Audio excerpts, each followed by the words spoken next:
Yes? Okay. I'm Zeta LaRose with Ashland High School Teen Press, here with... Brennan Vance. And I'm Ava Hearn with Ashland Teen Press. All right, so we have a couple questions for you. I guess I'm just going to dive right in. The pace of the film was really clearly, really artfully done, as well as the textures. And I imagine that must have been really difficult, to envision, seeing as it was a monochrome, like it was done in black and white. And I'm just curious, what kind of, how that contributed or how that complicated the artistic process, because, in picturing this this visual experience through a black and white lens is different, because you're taking into, I imagine you're taking into account a lot of different, perspectives and points of view. So I'm just curious. So, for those of you who haven't seen the film, it's about several characters who are in the process of leaving their body. Several of them are either kind of asleep or in kind of a death state. So, to have filmed in a very kind of frenetic, fast-paced way would have maybe been too much of a contrast between the form and the content. The content being this kind of very otherworldly, sleepy, like I said, death state type of story. So I wanted to find a pace and a rhythm that matched that, but also move the story along enough so that the audience didn't fall asleep like the characters are asleep. So, that's a tricky balance between, how slow can you go? The reason why I like to go a slower pace, I think it allows an audience member to really soak in the visuals and soak in the audio. You can transmit yourself into that space where these characters are inhabiting, and I think that's really important to kind of not only have compassion for the characters, but also kind of feel what they're going through the very nature of the pacing, the editing, how the shots progress, what this audio sounds like. So that's kind of my thinking behind all of that. Who's next? I guess I'll ask. So, spirituality was obviously a very prominent theme in the film. I was wondering if you yourself are a spiritual person, or if you just added that as something maybe to maybe make it easier to conceptualize, or what was your idea on that? These are fantastic questions. Adults, full-grown, 40-year-old adults, don't ask me as thoughtful questions. You guys have a bright future in film criticism. Thank you. So spirituality, I would confess to being confused, agnostic, leaning towards some kind of spiritual, I don't know. My own spirituality is maybe as confused as the spirituality in the film, which is to say, it's aspirational. You're thinking about life after death and hoping that there's something there, but nothing is really conclusively said in the end of the film about whether or not that's true. It's more just, for me, the use of spirituality it's a language through which to ask questions about what does life mean to you, what does death mean to you, what do you think happens when you leave your body, and this film is all about leaving the body. And asking those questions about what happens when the person is separated from flesh, is there a difference, et cetera, et cetera. So, like I said in the Q&A, I was going through an own experience with losing a parent, and that's a great way to, these kind of life events that shake you up, maybe direct you towards those questions about what does this all mean to me?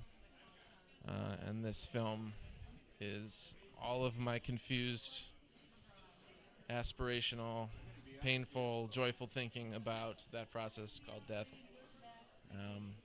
embodied within 2 or 3 characters, all coping with the same thing, essentially leaving their body, family members leaving their body. The spirituality in the film is actually 100% fabricated.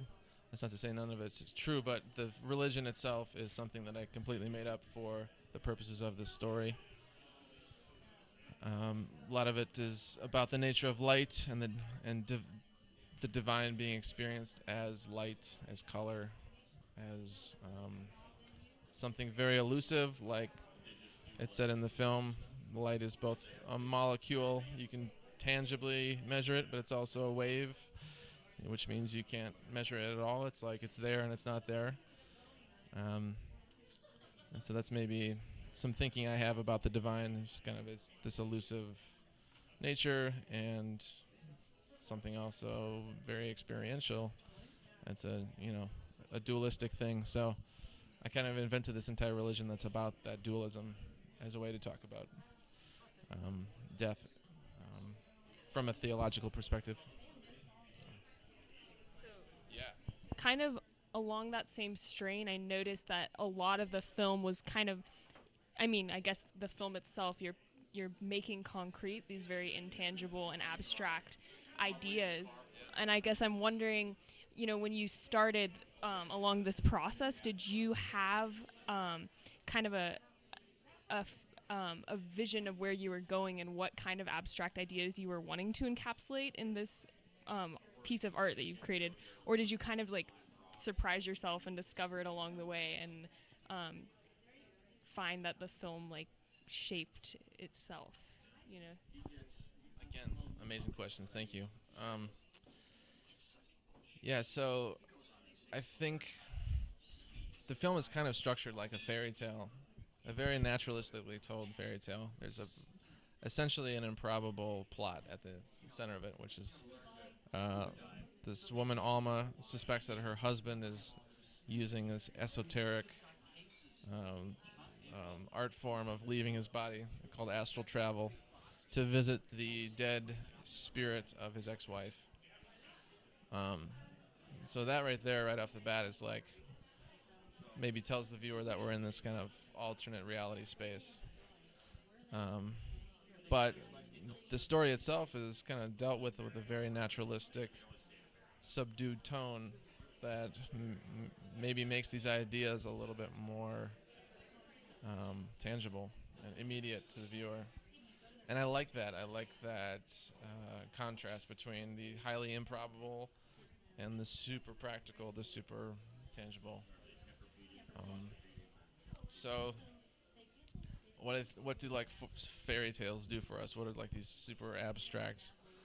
They become allegories. They become stories about what it means to be human. It kind of distills some very big ideas about life into really bite-sized things. And I think the fairy tale approach kind of lets your guard down, and ideas can wash over you in a different way than, say, a documentary does. I think the exciting thing for cinema, for me, is to experience cinema almost as a dream state, as a jumbled version of what we experience day to day, where we can distill very specific ideas, specific experiences, these huge overarching ideas like death, and distill them into a very unique and unusual bite-sized storytelling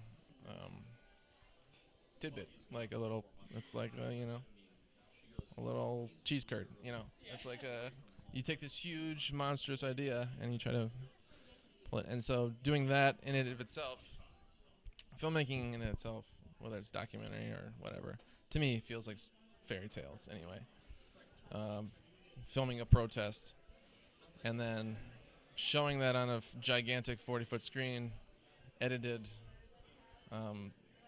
is kind of fairy tale anyway. So I'm just enhancing a lot of these storytelling techniques and ideas to really distill and pinpoint just a few ideas. Kind of a follow-up.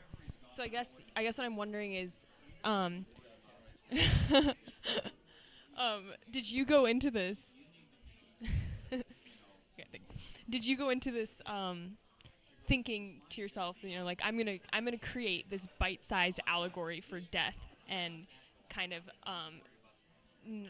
again, kind of the theme of non-tangible concepts and or untangible concepts and non-concrete states of being, and did you go into this process like with that in mind, like this is my intention, or is that just kind of what you stumbled upon as you were creating this film? Yeah, to set out to kind of describe the idea of death and kind of like, be an authoritarian on what that means is a little arrogant and a little ambitious. So I really wanted to keep the character, like the cast, very small, and the story very small. It's very specific about 2 or 3 characters. If, this was an apocalyptic story and you saw all of humanity kind of experiencing what these few characters experience in my film, that would be a different thing. That would be kind of making a comment about what death means to everyone. My approach with this was to have 1 or 2 characters really thinking through these things and what does this idea of death mean to them. I think it's dangerous to describe that for everyone because I think it means something different to everyone, and everyone has a different experience with it, whether their own experience or abstractly through family experience or loved ones or friends or just reading about it in the news. We all have experience with death, and we all interpret it differently. And so the film is actually kind of about that too. Everyone has a different take. There's extreme religion in the film. There's extreme nihilism in the film. There's some in between, agnosticism. It's a lot of heavy drug use. I know this is for high schoolers. So everyone's kind of approaching the same question from a different angle. And I think we do that in our daily lives. Every person is different, and their experience of what life means to them is different. So I certainly wasn't trying to make an overarching statement. So did that answer the question? I have a question going off of that. So it seems like you developed each of your characters kind of with a very specific idea in mind of what you wanted to get across. Was that a development that took place before you started the project, or was it something that happened kind of as you went and found different parts that you wanted to portray in your film?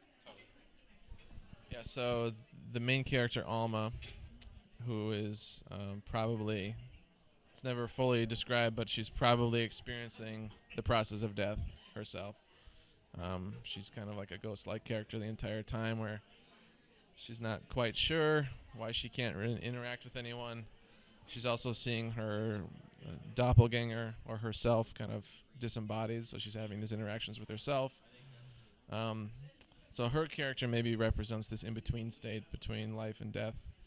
And if there is an in-between state, that's her. And then there's an actual dead character, Joy, who has passed away very recently. Her son is experiencing grief and kind of self-medicating through heavy drug use and experiencing his own kind of death state where he's just, because of the heavy drug use, is not really in his body. He's not really experiencing life. And so that's another kind of death, is to experiencing these forces that pull you out of your reality. And then there's another character, Terry, who is asleep the entire film over the course of several days. And we never really quite know what's up with him. We developed some theories about what he's doing. And if anything, he is the one who's choosing kind of a death state. He has chosen to leave his body to, try to find the spirit of his dead ex-lover. It sounds crazy to say it, but that's kind of the theory that the characters come up with of why he won't wake up. So there's the dead person, the person that's pretty much dying, the one that's kind of choosing to be dead, and the one that's so stricken with grief that he'd rather self-medicate and temporarily not feel anything. So the film, it's a happy film. It's very happy. All 4 characters are basically experiencing their own form of death, and I wanted to have each character describe an experience of death in a different way and have each character philosophize about what that death means to them. So, does that make sense? Can I ask, what does death mean to you? I'm going to give you a really annoying answer and say I have no idea. That's the beauty of art, is like art is the platform where you get to ask questions. And you get to ask questions that you don't get to ask in your life in other ways. Just through the pure power of imagination, I got to, in dealing with the family member's death, I got to imagine what death means to me. But I also went through this whole experience of writing the film, making it, bringing other people on board, actors, crew, and having all of them put their input into the film maybe changed my ideas as well, and changed the film, and changed the ideas in the film. So I have no idea what death means to me. I know it's a pretty important thing, and I know that it's worth asking the question. And art is that platform for me to ask those big questions. And I mean, what a privilege to be able to do that, and not really have anyone question you questioning things. It's like really there's a lot of responsibility in art, and being a thoughtful artist, and how you're representing ideas and people. But at the same time, it's like for me, the purest expression of freedom to be able to explore the deepest, darkest, lightest, most joyful, and everything in between, and try to make something concrete and be productive in that search for answers to questions. And ultimately, it's not about the answers, it's about the questioning. And so I don't know what death means, but life, I think that's what life means. To come back to your question, life is the questioning, and finding the questions you want to ask, and then trying to pursue them. So, and being okay never finding answers, because that's probably not going to happen. So would you say that projecting your own life story into such like a creative and beautiful medium, would you say that it helped you to cope with your own grief? Yeah, absolutely. Yeah, so something that came up for me early on in the process, when I was kind of trying to package a lot of these ideas I was experiencing in my life into this story, was I was a little concerned that I was kind of creating a barrier between actual grief that I was feeling, actual feelings I was having in the real world, and myself. Art can kind of art is very powerful in that way, that it can be a proxy form of life. You can throw a lot of your ideas into, or a lot of your experience into ideas, and water them down essentially. Or what ended up happening was a really beautiful thing. Through the process of many, many years of working on this film, I made a short version, I wrote a feature, I had to get funding for the feature, I had to shoot the feature, edit. That whole process was about 5-6 years, and in that course of just really focusing on these ideas and reshaping them and thinking about them at each new phase of the production, it ended up being very cathartic and very educational, spiritually, emotionally. And so I'm very thankful to have that opportunity to be able to make something concrete and tangible out of an otherwise grief-stricken, confusing situation. So, what do you guys think? By the way, you're wearing a crystal. I am, and I noticed that during the film. It's my spirit crystal. I feel as if I'm straying a bit away from the film itself, but I'm just hearing you talk a lot about human suffering, and then taking that suffering, that necessary or like unavoidable part of existence, and kind of shaping it into something beautiful. And I feel as if that's what you did with this film, just because, I mean, clearly, it deals with some very heavy or darker concepts, but it's such an interesting dynamic to put such a dark or intuitively negative idea and create something beautiful from that. And just the act of creation, like from suffering, is such an interesting kind of way of thinking. And I'm wondering if you could tell me about like how you perceive suffering, human suffering, and like. Well, you've just described the whole history of art and like the invention of art, whether it was 20,000 years ago in caves in France, or even before that, or whatever, was human beings trying to make something productive out of pain, out of confusion, out of experience. It's like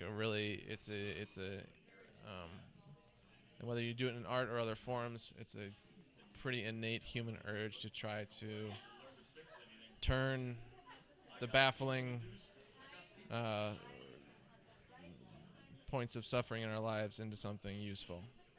And if you're a pop musician, that's what you do. If you're a narcissist, maybe you make a lot of money and that's your way of coping. There's healthy ways, there's unhealthy ways.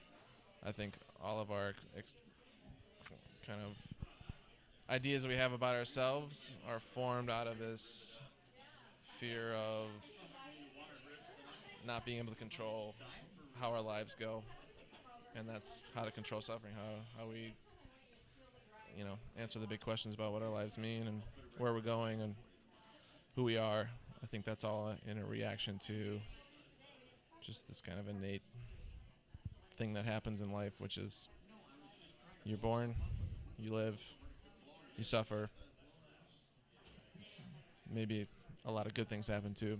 Suffering can be like a really bad thing and also like a really powerful, positive thing. And then you die, and then what does that all mean? So that's art, and then I think that's kind of our greatest creation as humans, is like figuring out productive ways to talk about things that are otherwise ineffable, things that are impossible to describe or to appreciate.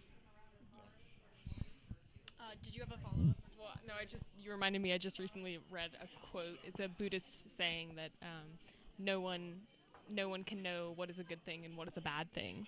And I feel like you kind of covered this, but maybe if you had anything more to say about that, like if suffering is really a negative thing at all, or can we really know if it is? Because it leads to these beautiful creations. It leads to art and other forms of things that produce joy and happiness. So.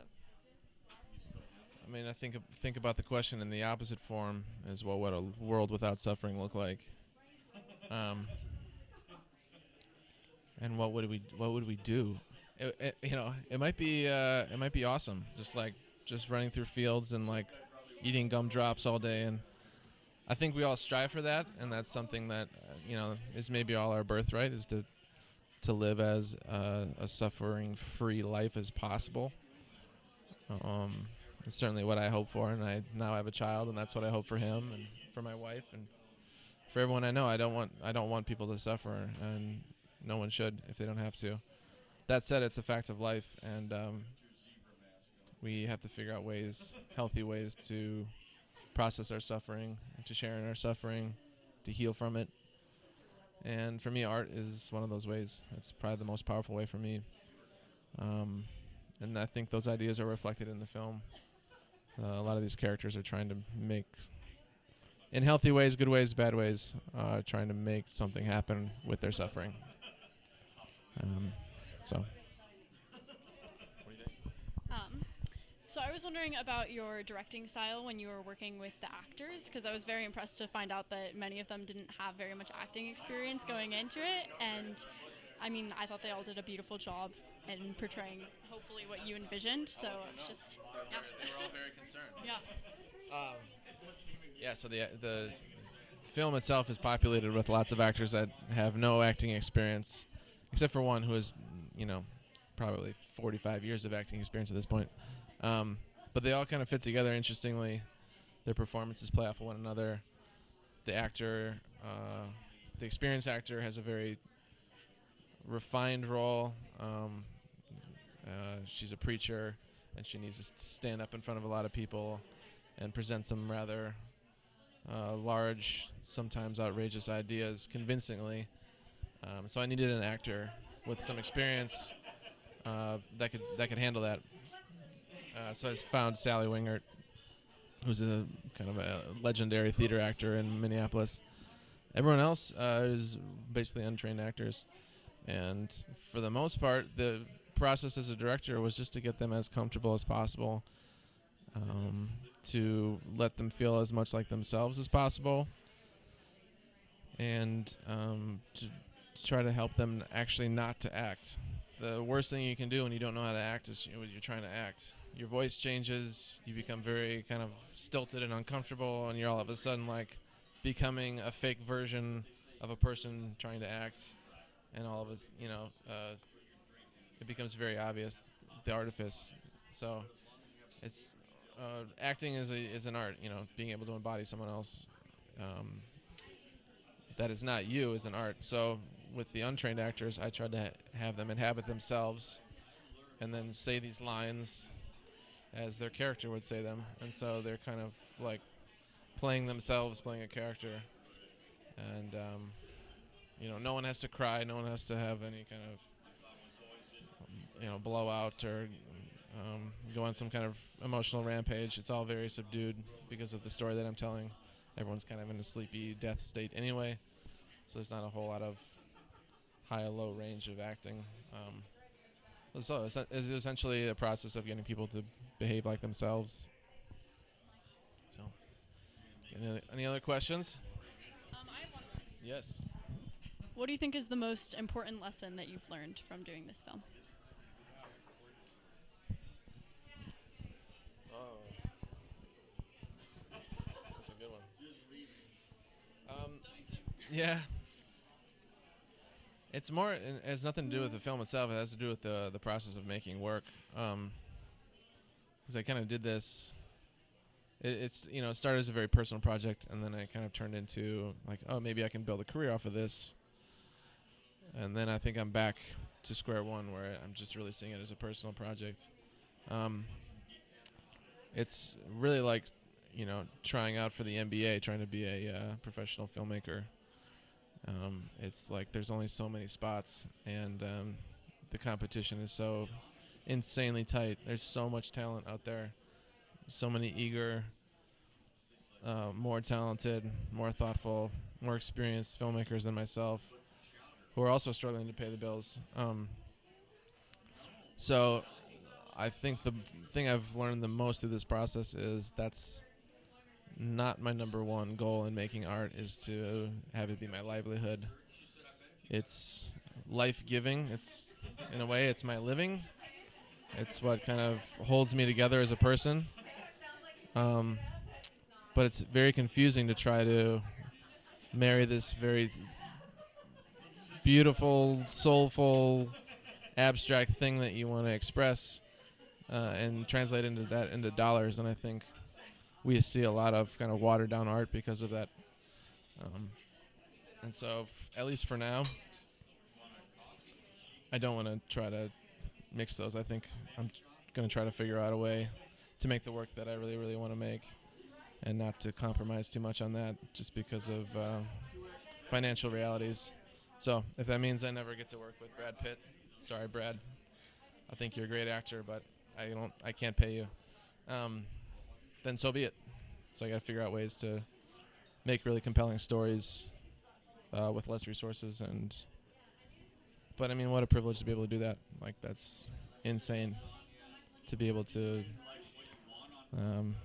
make things that I really care about, that mean the world to me, to speak my mind, and then have people come and watch it and praise me and ask me thoughtful questions and put me on high school TV. It's beautiful. It's a huge privilege. So, thank you. Thank you. Can I drop the mic?